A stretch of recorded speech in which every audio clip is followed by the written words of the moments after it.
You're sure this guy's a Christian? Yeah, I think so. Truth. What's going on, everybody? Jesus loves you. My name is Cody, and this is the Christian News Show I do every Monday, Wednesday, and Friday. And the first story of the day, hopefully the last time we talk about it, but probably not. The TV Bible series aired yesterday, and it was awesome. The show had amazing quality, except for the sheep they killed, which was completely terrible. But other than that, everything was very realistic. One thing that I did notice is there's already stuff that I have a problem with. Just little things like I saw the hands of Jesus after he was crucified. And it's a really good example because in the English it says that the nail hole was through his hand. But in the Bible, the English word for hand is translated from the Greek word of hand, which includes the wrist. And so that being said, it is now known that when someone was crucified, they were nailed in the wrist, not the hand, because if you had a nail in the hand, it would slip through the fingers. Now that is just one example, but it is a really good example of the little details they left out that would have been really awesome if they would have included. Other than that though, you get completely submersed into the characters of the film and it is amazing. Not everything in the Bible is completely easy to just imagine, so it's kind of awesome to have all of that just brought to light for you. It's also really great to look at these characters and be like, hey, I really like this character, I connect with this character. You get to connect with them so much more when they're, in the flesh.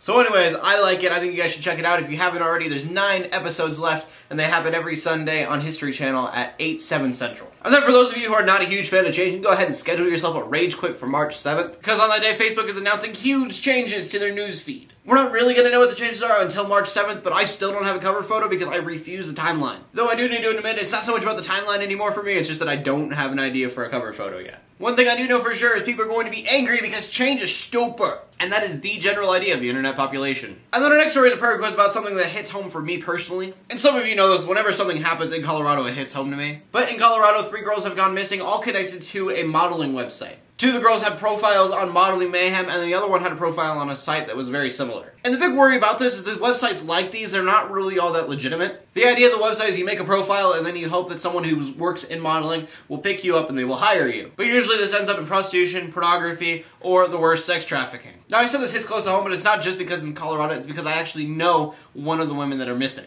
Her name is Raven Furlong. She went to the Jefferson County Open School. She's 17 years old. Now, I didn't know her very well, but I went to school with her. We had actual conversations. So anyways, it's broken my heart over and over to know that she's missing, and I can't imagine how her family feels right now. Something that is great news is we do know that she is alive, but we don't know what kind of environment she's in. So prayers out to for her safety, and then prayers out to her family. In the description below with all my other news stories, I'm going to leave a link to a Facebook page that her aunt made. Help find her. It's got all the information about her, so if you know anything, you can go ahead and call numbers in that link. Just spreading the word is going to help a lot. And then in our next story, you know how people care way too much about soccer? Well, just imagine that, and then imagine a Christian soccer player and a Muslim soccer player against each other. Because for whatever reason, it results in an all-out riot that shuts down every church in the city. Christian soccer player was arguing with the Muslim soccer player, and then the Muslim went home. And then he brought a gun back to the field, and he shot the Christian. This started a riot in the field, which then spread to the entire city of Okaria, Nigeria. Because of it, 31 people are dead, and according to Christian pastors, tons of Christian homes were burned to the ground. So I guess prayers for peace,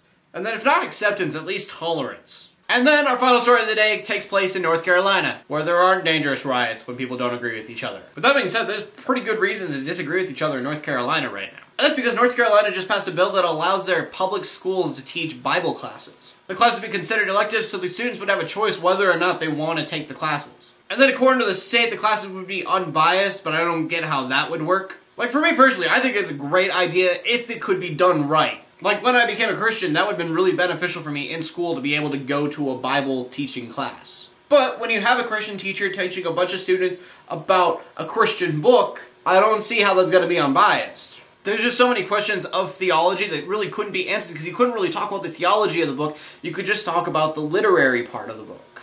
Because as soon as you do, you were like, this is what Christians believe, then people are going to be like, oh, so you're trying to get us to believe that, which wouldn't be the case, but it would just be a mess. But again, I think if it could be done right, then there's no problem with it. Like I know in some schools you research world religion, so this would just be focusing on a specific one for a semester. Like in the same way, I don't think there'd be anything wrong with anyone studying the Quran if it was done correctly. My thing is, I just don't know if that really would be possible. So, question of the day, should the Bible be an elective in public schools? Yes or no? Please leave a comment section below with your answer. Leave a video response if you want to. My name is Cody, and we're bringing news to the Christian community every Monday, Wednesday, and Friday. In closing, let the haters hate, let the Christians pray, and to everybody like, subscribe. I'll see you later, and God bless.